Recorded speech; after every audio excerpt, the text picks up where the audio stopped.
Hello à tous, c'est Louisa, vous regardez Midi Expert, le visio live où des experts te donnent leurs conseils pour que tu puisses réussir ton insertion professionnelle. Aujourd'hui, je reçois Sylvain Lambert qui est associé co-responsable de l'activité de conseil en développement durable au sein de PwC France et Maghreb et il va nous parler de l'avenir des métiers et des activités de développement durable. Alors pour ceux qui ne connaissent pas, PwC développe en France et au Maghreb des missions de conseil, d'audit et d'expertise comptable. Mais ça, c'est Sylvain qui va nous en parler en détail. Bonjour Sylvain, Bonjour Louisa. comment vas-tu? Ah, super, hyper Ravi de heureux d'être là. t'avoir à mes côtés dans cet épisode de Midi Expert. Alors Sylvain, tu le sais, tu vas répondre aux questions des étudiants et des jeunes diplômés, questions que nous avons reçues en amont de cette émission et nous avons conservé les plus redondantes. Mais tu vas aussi nous parler de ton parcours et nous dire plus précisément comment une entreprise doit-elle intégrer la RSE dans sa stratégie, comment PwC regarde cette question des défis environnementaux, mais aussi quels sont les métiers du développement durable qui recrutent en ce moment. Il y a encore plein d'autres questions et on va voir ça en détail. Mais avant cela, chez vous, sachez que si vous voulez retrouver davantage de tutos, conseils, vidéos sur votre insertion ou orientation professionnelle ou en apprendre davantage sur les métiers et les offres disponibles, vous pouvez aller sur notre site jobteaser.com, notre page YouTube ou encore sur notre Insta en tapant jobteaser_fr. Alors, pour entrer dans le vif du sujet, Sylvain, est-ce que tu peux nous parler de tes formations et de tes expériences professionnelles? Avec plaisir. D'abord, je suis un garçon des montagnes, du Vercors plus précisément. Vous verrez que ça a son importance. Donc ma formation, c'est d'abord une double formation. D'abord dans le ski, comme quoi le ski mène à beaucoup de choses. En même temps, ski, développement durable, ça fait un lien. Ouais. Donc le ski a payé mes études. Et donc c'est une université d'économie à Grenoble, 5 ans, donc ce qu'on appelait à l'époque un DEA, qui aujourd'hui doit être un Master 2 d'économie internationale, mais surtout du ski en parallèle. Et puis ensuite un master à l'ESCP, un master d'audit et conseil à l'ESCP. Et c'est ce master qui m'a conduit à décider d'arrêter le ski, parce que finalement je n'étais pas si bon que ça, et à trouver une première entreprise et à me diriger vers le monde du conseil. Et donc je suis rentré chez Arthur Andersen en stage pendant mon master. Et tout de suite, après l'armée, puisqu'à l'époque, il y avait l'armée obligatoire pour les garçons, je suis rentré chez Arthur Andersen où je faisais de l'audit financier de façon extrêmement classique. Et c'est ensuite, en janvier 1994, que j'ai rejoint PwC pour créer l'activité de conseil en développement durable. Et j'y suis depuis cette époque. Et justement, on a reçu beaucoup de questions à ce sujet-là, je vais te la lire tout de suite, qui te concerne. Quels ont été les moments clés, les turning points dans votre prise de conscience concernant le développement durable? Et tu parlais des montagnes il n'y a pas longtemps. Oui, ben, un garçon des montagnes et passionné par le ski peut pas être totalement opposé aux questions Mm. environnementales. Mais à l'époque, on n'avait pas de gens aussi engagés. En moyenne, d'ailleurs, dans les écoles, on n'enseignait pas les questions de développement durable, les questions environnementales. Donc, on va dire que c'est une sensibilité culturelle que n'importe quelle personne vivant dans la nature peut avoir. C'est aussi pas mal de bol. C'est-à-dire que j'ai fait un choix qui était un peu un non-choix à l'époque, alors qu'aujourd'hui, on a des gens très engagés. En fait, je voulais arrêter l'audit, comme pas mal de jeunes qui font de l'audit. C'est un métier très formateur, mais au bout d'un moment, on veut arrêter. Et puis, je voulais quitter le cabinet dans lequel j'étais. Et il y a quand même eu un élément important qui était la conférence de Rio. En 92, les gens les plus jeunes ne l'ont pas vécu, mais la conférence de Rio, c'est 150 chefs d'État qui se réunissent pour parler de l'avenir de la planète. Et là, je me suis dit, il y a peut-être un sujet qui va modifier la société, l'économie, et peut-être qu'on pourra avoir une activité dans ce domaine-là. Et donc, ça n'a pas marché dans mon cabinet. Par contre, j'avais un ami qui, dans un autre cabinet, PwC, avait la même idée. Et on a proposé au cabinet de lancer un sujet là-dessus. Ils ont accepté. Et donc, on a lancé une équipe considérable de 2 personnes en janvier 94, dédiée à ces questions. Donc, on va dire une sensibilité, pas mal de chance, une envie de quitter l'audit pour faire du conseil, et puis quand même marqué par la conférence de Rio en 92. Et tu m'avais dit qu'aujourd'hui, c'était ta raison d'être. Alors, quand j'ai démarré dans ce sujet, j'aurais été bien en mal de répondre à une interview détaillée sur le développement durable, la RSE. Pourquoi? Parce qu'il n'y avait pas de conférences, peu d'articles, Mm. peu de cours, peu d'enseignements. Et effectivement, moi j'ai découvert à la fois une aventure semi-entrepreneuriale, puisqu'il a fallu créer une équipe en partant à deux et monter toute une équipe. Et puis en découvrant au fur et à mesure le sujet, qui s'est créé d'ailleurs au fur et à mesure de ces années. Et ce sujet est devenu à la fois une passion. Développer une activité est devenu aussi une passion très très forte. Mais cette question aujourd'hui, c'est pas anodin de travailler dans le développement durable. Quand je disais c'est devenu ma raison d'être, oui, c'est un métier où on peut avoir l'impact, où on peut, on va dire sauver le monde, c'est un peu ambitieux, mais contribuer à sauver le monde. Et ça, je dirais, c'est quelque chose de assez fort quand on a la chance de travailler dans un métier comme ça. Et puisque tu es là pour parler du développement durable, je continue avec les questions des jeunes diplômés qui ont envie de te demander qu'est-ce que cela signifie que de travailler dans le développement durable et comment une entreprise doit-elle intégrer la RSE dans sa stratégie? Travailler dans le développement durable, comme je le disais, d'abord, enfin, moi, je considère que c'est pas anodin. C'est à la fois un métier et un engagement. On n'est pas, chez PwC, on n'est pas une ONG, donc on n'est pas dans le militantisme, mais ça ne veut pas dire pour autant qu'on n'est pas engagé, qu'on ne doit pas avoir des convictions. Donc travailler dans le développement durable, c'est, avoir des convictions et puis, c'est, travailler sur, aujourd'hui, un sujet qui est, depuis, donc moi ça fait 27 ans, le sujet n'a cessé d'augmenter en importance. On avait une courbe assez linéaire, l'augmentation de l'importance. Mmh. On a commencé à découvrir une accélération il y a 10 ans et là, même le mot exponentiel ne suffit plus. C'est-à-dire Mmh. qu'on est au-delà, un mathématicien aurait peut-être un terme pour ça et moi je suis un économiste, pas du tout scientifique, mais donc on est dans une accélération extrêmement forte. Donc travailler dans le développement durable aujourd'hui, c'est travailler dans un sujet, qui mobilise les dirigeants, qui mobilise les politiques, qui est un sujet majeur, probablement un des plus importants sujets. Et comment, ta deuxième question, c'est comment intégrer ça? Mmh. Bah, effectivement, le développement durable, dans l'entreprise aujourd'hui, on voit bien qu'il est au cœur de transformation. En tous les cas, c'est une des convictions que l'on a, c'est un des éléments transformants et souvent d'ailleurs des questions qu'on nous pose, c'est en quoi ce sujet va transformer notre culture, notre organisation, voire notre offre de produits ou de services. C'est pas un département, dans un coin, Ouais. qui compte les plantes vertes ou qui s'occupe de je ne sais pas quoi. Le développement durable, en tous les cas, quand c'est fait de façon sérieuse, c'est un des facteurs profonds de transformation. Je pense qu'il y a 2 sujets aujourd'hui, qui modifient la donne dans les entreprises et dans l'économie. Ce sont les changements et les disruptions technologiques, parce Mmh. qu'effectivement, ça accélère beaucoup, et les changements et disruptions sociétales. Et je pense que les sociétales sont plus importantes que les technologiques. Et donc c'est plutôt un sujet rayonnant qu'un sujet qui serait en silo?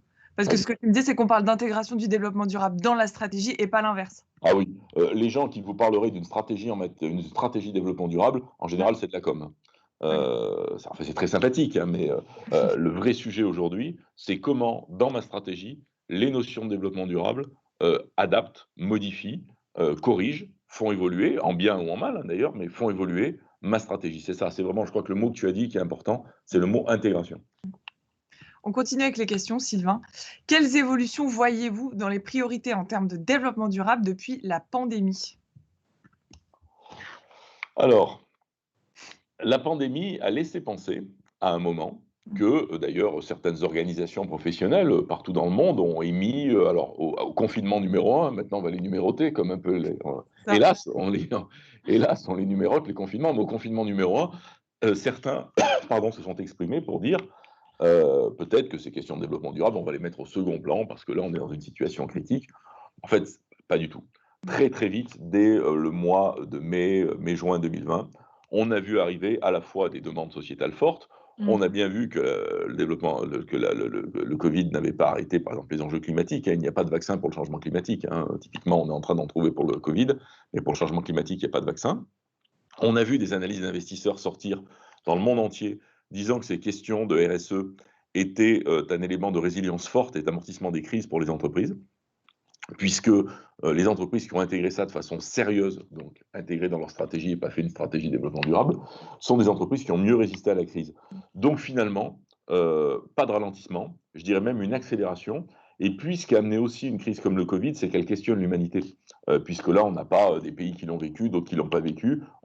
Qu'on soit un pays à tendance dictatoriale, ultralibérale ou une social-démocratie, on s'est tous pris le truc dans la tronche et il n'y a pas un pays où on peut se dire: «Ah bah tiens, si on faisait tous comme lui, on s'en sortirait». Les États-Unis sont à l'arrêt, la Chine s'est pris un gros choc, l'Europe, on sait où on en est. Donc c'est un regard mondial qui nous re-questionne sur un des sujets qui est probablement notre propre fragilité et probablement la fragilité du modèle dans lequel on est, qui hoquette depuis plusieurs années. Crise financière en 2008, confiance dans les institutions avec la montée du complotisme, la montée des extrêmes, les gilets jaunes en France, le Brexit, les Trump, les Bolsonaro. Donc on sent qu'il y a une crise sociétale et quasi des institutions, crise environnementale majeure, et puis crise sanitaire. Donc on se dit, ce modèle finalement, qui a quand même créé de la richesse et du développement sur les 40-50 dernières années depuis la fin de la Seconde Guerre mondiale, n'est-il pas au bout? Et c'est ce type de questions que le Covid amène. Un très bon stress test pour le développement durable. On résiste mieux avec ça. Deux, le modèle est essoufflé. S'il est essoufflé, il faut en changer. Et est-ce qu'un des axes de transformation et du changement ne se trouve pas justement dans le questionnement autour du développement durable? Voilà ce que ça amène, selon moi, les questions de la pandémie. Et tu parles du modèle, ça montre aussi que le modèle économique avec l'accès au bonheur, et tu me le disais, par la consommation, ne tient pas la route. Oui, bah, en fait, c'est un modèle qu'on a créé à la fin de la Seconde Guerre mondiale, hein, le monde était détruit, on sortait de 4 à 5 ans de guerre Et donc, on a lancé dans tous les pays, pour relancer l'économie, il fallait produire et consommer. Et effectivement, l'accès au bonheur, chez moi, la montagne, c'est l'arrivée des téléviseurs, d'une première bagnole dans la famille, du carrelage dans la cuisine. Enfin, c'est pas Germinal, mais c'est la campagne dans les montagnes. On était très heureux sans carrelage, mais finalement, le carrelage, c'est bien. Donc, on accède au bonheur en consommant, en produisant. Et ça, c'est un modèle qui marchait bien. À la fin de la Seconde Guerre mondiale, on est 2,5 milliards de gens sur Terre. Aujourd'hui, on est bientôt entre 7 et 8, et on est parti pour taper les 10 à la fin du siècle, voire les 11. Donc, on comprend bien qu'on ne gère pas un bazar à 2,5 milliards, comme à 7 milliards, comme à 10 milliards. Et donc, la question de je produis, je consomme et j'accède au bonheur par la consommation est profondément questionnée aujourd'hui, pour des questions d'accès aux ressources naturelles, mais aussi pour des choix sociétaux. On voit que les modes de consommation commencent à évoluer. On parle de mieux consommer, pas moins consommer, mais mieux consommer. Et la question de si on se met à consommer sans fin, effectivement, le modèle ne passe plus. Je te pose une question maintenant qui nous a été envoyée concernant le conseil en général et après on fait un focus sur PwC. En quoi consiste exactement le secteur du conseil en développement durable?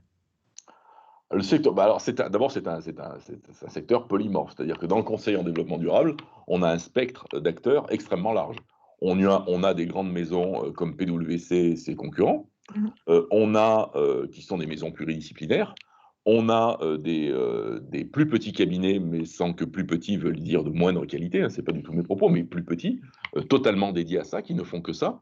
On a des bureaux d'études techniques qui peuvent travailler sur la pollution des sols, la mesure des pollutions, des spécialistes qui vont travailler sur le handicap, sur, je sais pas, les problèmes de diversité, les transformations culturelles. Donc on a des experts indépendants. Donc on a un champ d'acteurs dans le développement durable qui est extrêmement large en matière de conseil et avec des modèles différents et des types de services différents. Très clair. Merci Sylvain. On continue avec les questions. Je te disais focus PwC et la question est comment PwC regarde cette question des défis environnementaux? Mais avec intérêt, non, plus sérieusement. Plus sérieusement, et j'en suis avec notre équipe L'Exemple Vivant, PwC a fait le choix, et c'était un pari ambitieux en 1994, de créer une activité. Alors, ambitieux, c'était le choix de payer 2 personnes avec aucun chiffre d'affaires en face. Ouais. Donc ça allait, on pouvait se le permettre. Mais quand même, en 1994, il y a un président qui a dit bah, ok, allons-y, creusons le sujet. Les deux types là sont peut-être un peu fous. Au pire, on les virera, mais ils ont peut-être raison. Et bon, bah, on avait raison. Alors, on a eu des hauts et des bas. Donc, Mmh. ça fait longtemps que PwC, donc premier élément de réponse, ça fait 27 ans que PwC travaille sur le sujet. Donc, on n'est pas des newcomers là-dessus, ça fait un moment qu'on travaille. L'équipe aujourd'hui que j'anime avec une jeune femme qui s'appelle Émilie Bobin, qui est mon associée, compte près de 70 ou 80 personnes. Donc, depuis 27 ans, on a beaucoup grandi. Ouais. Donc, pour nous, on a des convictions. Premièrement, c'est que c'est un sujet stratégique. D'ailleurs, ça fait partie des 3-4 grandes priorités stratégiques mondiales, le développement durable chez PwC. Donc, moment stratégique aujourd'hui de transformation et de fin de modèle. Ça nous amène aussi à dire que l'entreprise, pour nous, a un rôle majeur à jouer. L'entreprise devient un acteur de l'intérêt général. Donc, c'est aussi de nos convictions qui est extrêmement forte. Et donc, prenant ça, la façon qu'on a de le regarder, c'est de deux manières. Un, on a une équipe, celle que je dirige avec Émilie, et qui est de plus en plus importante et qui s'inscrit dans un univers international. Là, on parle de la France, là, mais l'équipe mondiale, c'est 2000 personnes dans une centaine de pays. Donc l'équivalent de l'équipe que j'anime avec Émilie, ça fait 2000 personnes dans le monde entier.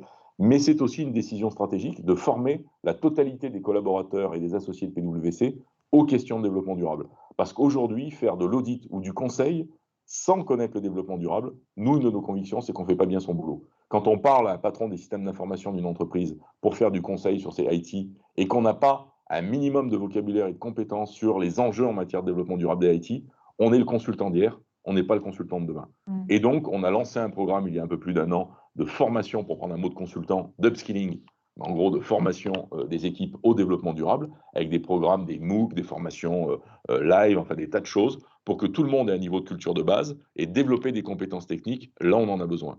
Donc, on en revient à ton point, ça devient intégré. On est obligé d'avoir une équipe pour innover et être en pointe, mais ça devient intégré dans l'ensemble de nos équipes. Parce que pourquoi? Deux raisons. Nos collaborateurs, ça les passionne. Et si je fais de l'audit financier ou du conseil, et qu'en plus j'ai la chance de travailler sur le développement durable, je suis super content. Et puis deux, nos clients, c'est ce qu'ils nous demandent. Hein. Déployer des nouvelles architectures de systèmes d'information dans une entreprise sans penser empreinte carbone des IT, par exemple, c'est faire une erreur stratégique. Donc, il faut toujours avoir une stratégie lisible et acceptée pour convaincre à la fois les collaborateurs et les investisseurs? Alors, ça, c'est un bon point, effectivement. Aujourd'hui, ce que l'on pense pour les entreprises, c'est qu'évidemment, on doit avoir une stratégie qui est, compréhensible de ses actionnaires, mais l'enjeu demain de l'entreprise, c'est d'avoir une stratégie acceptée sociétalement. C'est ce que me disait d'ailleurs un des dirigeants du CAC 40 récemment. Ce qui va compter dans l'entreprise de demain, c'est que sa stratégie soit acceptée. Parce qu'il n'y aura pas d'entreprise qui gagne dans un monde qui perd. Mmh. Même égoïstement, si on pense qu'à soi, si le monde autour de soi se délite, ça veut dire moins de clients, moins de gens, moins d'investisseurs. Donc, si le monde se délite, j'ai peut-être intérêt, en tant qu'entreprise, à contribuer. Et l'entreprise qui sera perçue comme non contributrice, égoïste ou centrée sur elle-même, c'est l'entreprise qui est condamnée. Enfin, je le résume, mais ça fait partie, un, de nos convictions, deux, de ce que nous disent nos clients. Donc, ça veut dire qu'il y aurait potentiellement un changement dans la définition de l'entreprise? Et donc, ce que tu disais plus haut, c'était le modèle de croissance, ça va avec?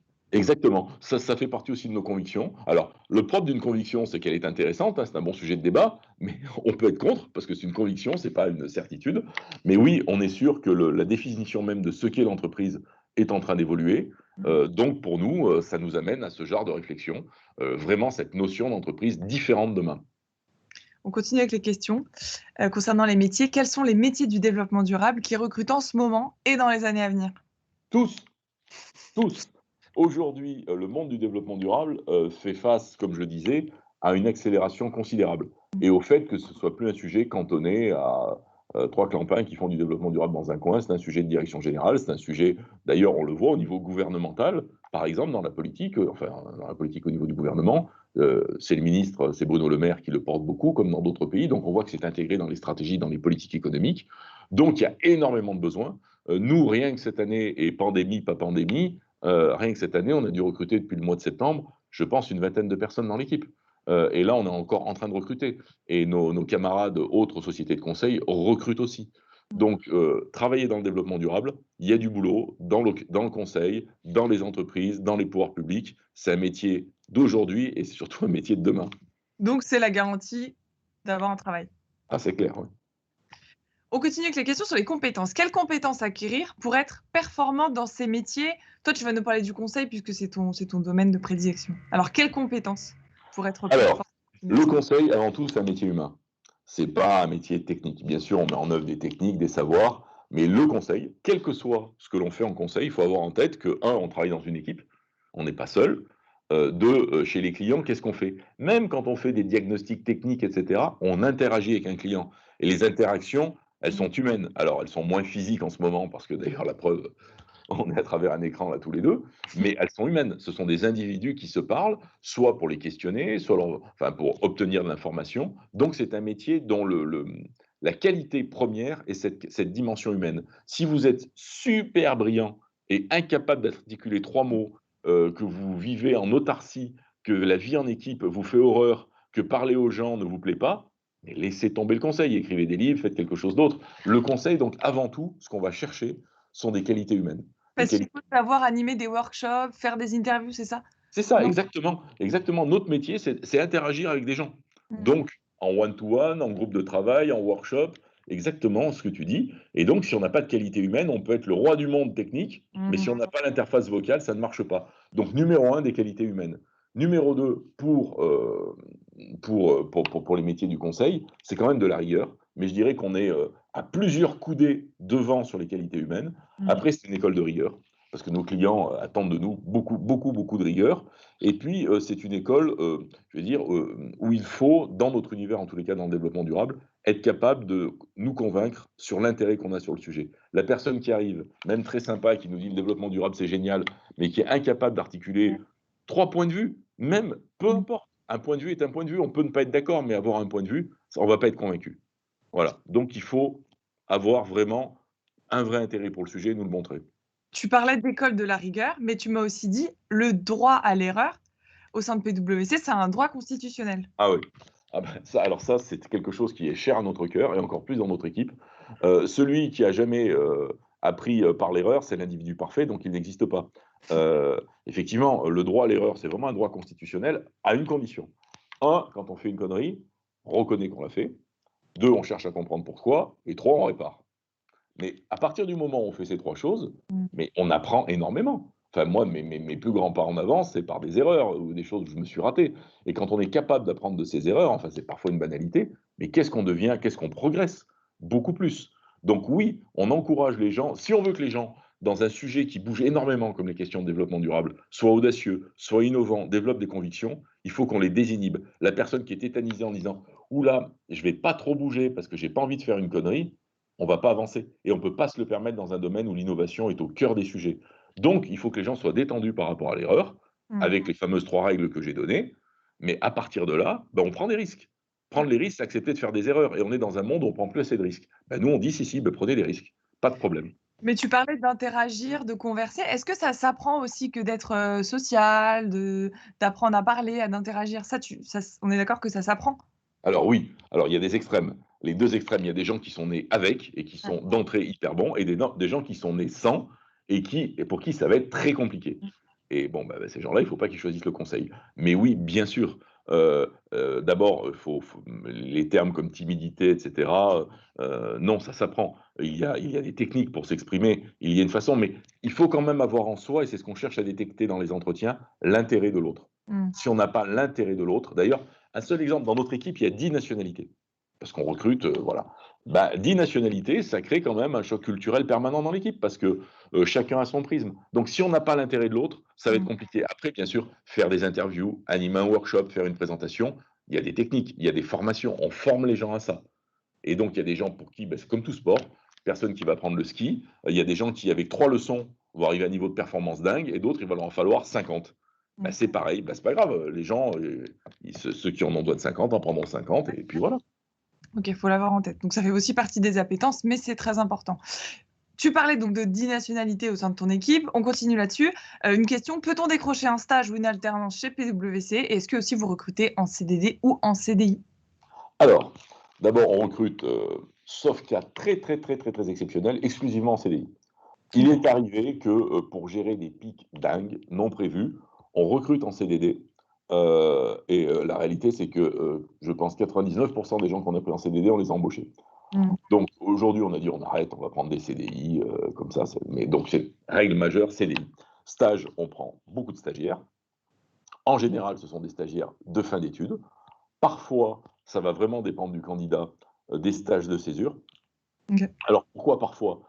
Pour 2 raisons. D'abord, un stage de fin d'études, c'est quelqu'un qu'on peut embaucher directement à l'issue de son stage, OK. s'il le souhaite et si on le souhaite, donc c'est un pré-recrutement. Stage de césure, on ne peut pas, donc c'est un peu dommage. Et puis le stage de césure, par définition, intervient plus tôt dans un cursus, donc avec des gens qui en moyenne auront un niveau de maturité un peu inférieur à quelqu'un qui est en stage de fin d'année. Mmh. Ceci étant, là, on vient de valider 2 stages de césure parce qu'on a trouvé des profils vraiment top, des OK. gens super, et donc on s'est dit: «Bah, tant pis, on les prend quand même». Et sur l'alternance, alors là, quasi pas dans mon équipe parce que, l'alternance, c'est quelque chose qui a du mal à fonctionner. On a besoin de gens, par exemple, les stages font 6 mois chez nous. Ouais. On a besoin de gens qui soient, quand on arrive, on est formé, on découvre les trucs, on vous Mmh. accompagne, donc déjà tout un mois où il faut rentrer dans le truc. Et l'alternance un petit peu à l'école, un petit peu dans le cabinet, ça marche pas trop, trop bien. Donc c'est pas interdit, mais on ne l'a jamais pratiqué. On est en train de réfléchir à un cas, mais qu'une personne d'ailleurs, c'est marrant, qui a fait une stage de césure chez nous et qui était remarquable, Mmh. remarquable, à qui on a dit: «Bah, quand tu voudras être embauché, si ça t'intéresse, viens chez nous». Là, qui nous sollicite, 1 an après son stage de césure pour dire: «Bah, cette année, j'ai une alternance». On se dit: «Ah là là là là là, elle était Ouais, tellement top cette ouais. fille, est-ce qu'on pourrait pas, voir avec elle, si on peut pas trouver un truc?» Mais là, c'est la personnalité, Mmh. donc ma réponse honnête, c'est: on fait pas d'alternance, mais parfois, il y a une telle personne qui nous intéresse, qui a un tel profil qu'on va le faire. J'ai l'impression que l'investissement pourrait aussi participer à se créer un parcours au sein de PwC. Tu dis que l'alternance, c'est pas possible, mais quand il y a des bons profils, des bons humains, j'ai envie de dire, des gens qui s'investissent, l'opportunité fait que ce serait possible. Oui, oui, tout à fait. Ça dépend de la personne. On est prêt à beaucoup, en fait, ce Bien qu'on sûr. cherche, nous, c'est des gens, c'est quand tu as dit, c'est des humains, c'est des humanités, des qualités humaines. Et quand il y a là, il y a un stagiaire de césure qu'on a pris, qui est quelqu'un qui a eu des difficultés dans sa vie, qui est soutenu par une fondation parce qu'il sort de milieux compliqués, mais ça a créé une personne comme toute personne qui a fait face à l'adversité et qui en est sortie par le haut. En général, c'est des personnalités remarquables, des gens qui ont vécu des guerres, des choses comme ça. C'est des gens qui sont, enfin, qui ont Ouais. beaucoup plus d'épaisseur au même âge Mmh. qu'un jeune Et là, on a été totalement séduit par cette personne, et du coup, on l'a pris. On l'a pris en césure. Et au niveau des écoles ou des universités, c'est ouvert à tout profil? Oui, alors nous, on n'a pas de on a on a des tas d'exemples et de contre-exemples. On a des gens de très, très, très, très grandes écoles qui étaient super nuls et des gens de micro-écoles qui étaient super bons. Comme quoi, non mais une fois de Je plus, m'attendais pas. c'est, la personnalité et l'individu qui va compter pour nous. Donc nous, on a un niveau bac+5, ça c'est normal, c'est ce qu'on recrute, c'est-à-dire qu'on a un niveau d'intelligence à peu près minimum et après, c'est la personne, comment elle s'est construite et puis, d'un autre côté, quand on a 10 nationalités dans l'équipe, on a des gens qui n'ont pas fait leurs études en France. Mmh. Donc à l'étranger, c'est pas forcément le truc université et grandes écoles, on a des gens qui ont fait de l'histoire et qui font du conseil en développement durable. Donc et ça va donc reposer sur connaissance du sujet et qualité humaine de la personne. Est-ce que tu as des conseils, c'était une autre question, des conseils pour se forger une réelle culture dans le domaine? Oui, oui, oui, bah, aujourd'hui, on a la chance, contrairement à quand je me suis lancé dans cette activité, où je me souviens, on avait trouvé un bouquin d'un économiste français qui bossait à l'OCDE, qui avait travaillé sur le principe du pollueur-payeur et 3-4 articles dans des revues au Royaume-Uni et puis 4 machins. Il y avait que Ouais, dalle, quoi. fallait tout faire, quoi, ouais. Ah, c'était la misère. Mmh. Et alors qu'aujourd'hui, alors il y a pléthore. Alors aujourd'hui, il y a la chance gratuitement de faire plein de trucs. Moi, je dirais aux gens, vous allez sur YouTube, vous tapez développement durable et vous allez trouver, vous ferez une idée, vous allez trouver et des charlatans et des gens très bien qui font des conférences, qui font des MOOC qui sont gratuits. Je vous donne un exemple. Moi, pendant le premier confinement, je me suis pris d'intérêt pour la physique quantique. J'y connais que dalle. Je suis allé sur YouTube. Bon, bah, j'ai vite fait le tri entre ceux à qui je comprenais rien et ceux qui étaient des grands scientifiques, mais qui étaient très didactiques. Mmh. Eh ben, j'ai suivi des cycles de conférences là-dessus. C'est un intérêt personnel. Donc, sur le développement durable, vous avez la chance aujourd'hui d'avoir sur Internet beaucoup de choses. Vous pouvez aussi, s'il y a des domaines ou des secteurs qui vous intéressez aux énergies, vous intéressez au transport, vous intéressez à l'agroalimentaire, allez sur les sites Internet des entreprises qui vous intéressent, regardez ce qu'elles disent là-dessus. Donc, il y a ça qui existe. Et puis, vous avez aussi toute une série de conférences auxquelles les étudiants peuvent assister gratuitement, qui sont extrêmement pertinents. La presse aussi, les articles, c'est ce que tu me disais? Oui, ah oui, très important, très bonne remarque. Je m'amuse souvent à aller sur le moteur de recherche du Financial Times, et puis je vais dans le moteur de recherche et je tape sustainability. Et je sais qu'en général, on est en moyenne sur une année à 3-4 articles par jour. Mmh. Donc ça veut dire que vous prenez les gazettes économiques, les Échos, le Figaro ou la presse internationale, hein, le FT par exemple, et vous allez trouver dedans plein d'articles là-dessus. Donc lisez, là ce matin je lisais encore, bah, il y a plein d'articles vachement intéressants ce matin sur activisme actionnarial et RSE, suite à l'éviction d'Emmanuel Faber de Danone. Bon ben voilà, vous faites votre culture, vos points de vue, lisez, lisez, lisez. Vous avez la chance d'être dans un univers où sur ce sujet du développement durable, il y a tout ce qu'il faut gratuit. Donc, si le sujet vous passionne, regardez ce qui se passe dans les entreprises, regardez ce qu'il y a comme conférences sur Internet gratuites et lisez la presse. Il y a plein de choses dedans. Plus vous lisez, plus vous vous ferez votre point de vue. Et ça fait aussi partie du métier de conseiller en développement durable. C'est important d'entretenir cette connaissance-là et je ouais. Oui, oui. Aujourd'hui, ce que nous dit, en fait, il faut entendre une chose, et ton propos de conseiller m'y fait penser. Il y a presque une différence entre conseiller et consultant. Ce que nous disent nos clients aujourd'hui, c'est qu'on est dans un monde vraiment incertain, avec un futur compliqué, et Mmh. on voit des signaux faibles qui nous dessinent peut-être ce que sera le monde de demain. Et ce qu'ils ont besoin, c'est d'avoir des gens qui n'arrivent pas avec une batterie d'offres techniques et de solutions techniques. Oui, parfois, mais ils ont besoin d'échanger avec des vrais conseillers, des gens qui ont des points de vue, qui ont des convictions, et cette façon qu'on évoquait de lire, de se documenter, aide à se forger des points de vue. Et ce qu'on fait dans notre équipe, on a beaucoup de moments d'innovation, de débat, de discussion ensemble pour se forger des points de vue. On est une équipe qui publie 10 études tous les ans. Et là, des juniors, des seniors, des managers participent à ces études parce qu'on veut avoir des points de vue, parce que nos clients aiment débattre, se dire Mmh. qu'est-ce que vous en pensez, répondre à la question qu'est-ce que vous en pensez. Il faut beaucoup de background culturel et ce qui nous permet de conseiller vraiment nos clients. On est déjà sur la dernière question, Sylvain. À Ben, très quoi bien, très bien. à quoi ressemble le quotidien d'un consultant en développement durable? Ah, il est très occupé, un consultant en développement durable. Si tout le monde a bien suivi ce qu'on se dit depuis le début, il est très, très varié. Après, ça dépend. Mon quotidien n'est pas celui d'un stagiaire, même si on peut travailler sur les mêmes projets. Mais bah, moi, j'ai pas la même responsabilité qu'un stagiaire. Mais c'est un quotidien qui est très, très divers. Parce qu'on peut le matin travailler, en ce moment, on travaille pour les Jeux Olympiques de Paris 2024. Donc on peut travailler sur le matin les Jeux Olympiques, on peut faire un e-déjeuner avec un client sur une question qu'il nous a envoyée la veille par mail en nous disant: «Tiens, j'ai vu, qu'il y a une nouvelle réglementation qui va sortir, est-ce qu'on peut en parler?» Et l'après-midi, travailler pour un investisseur sur une stratégie d'investissement, la prise en compte du développement durable dans sa stratégie d'investissement. Donc c'est plusieurs choses, les journées ne se ressemblent pas. On a des projets à long terme, mais un consultant en développement durable, en tous les cas dans notre équipe, fait souvent plusieurs projets sur une même journée, alors pas 50, hein, mais souvent le matin, l'après-midi, parce que c'est assez divers. Et puis, plusieurs natures de projets. On peut travailler sur des sujets de stratégie, on peut travailler sur des sujets de droits de l'homme dans la supply chain, ou on peut aussi travailler sur une étude qui est qu'on est en train de produire avec un think tank ou avec une association. Donc, c'est extrêmement diversifié. C'est une gymnastique, alors il faut aimer ça. Il y a des gens qui aiment bien des quotidiens. Quand on dit monotone, c'est péjoratif. Et moi, je ne veux pas stigmatiser. Il y a des gens qui aiment bien des choses très, oui, un peu monotones, qui se plaisent dans quelque chose de classique, on a du temps. Non, là, nous, on est dans un métier avec beaucoup d'innovation, beaucoup de changements, plusieurs choses en parallèle. Donc, si on aime ça et qu'on est à l'aise là-dedans, bah, c'est un bon métier. Merci beaucoup, Sylvain. Je vais poser ma question maintenant. Quel Ah. message positif aurais-tu envie de faire passer aux étudiants, aux jeunes diplômés pour qui en ce moment c'est compliqué peut-être de trouver un emploi, de suivre tous ces cours-là à distance? Qu'est-ce que tu aurais envie de leur dire?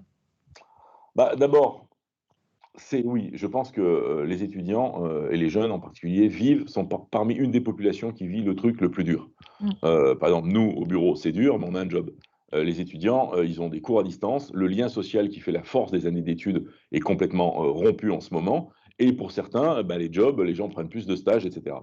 Bon, alors, un premier message, toutes ces grandes périodes, il y en a eu plein dans le monde, ça dure un temps, ça s'arrête. On est plus proche de la fin que du début, même si quand on est au milieu, c'est dur de s'en rendre compte. Mais un, ça va s'arrêter. Deux, ceux qui choisissent le développement durable, bonne pioche.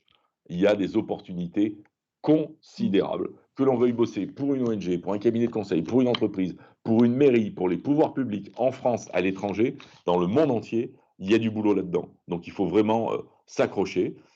Effectivement, il y a de plus en plus de gens qui demandent à faire du développement durable, mais il y a de plus en plus de gens qui embauchent. Donc, gardez le moral parce que cette galère va finir par s'arrêter. Et deux, si vous choisissez le développement durable, vous aurez du boulot.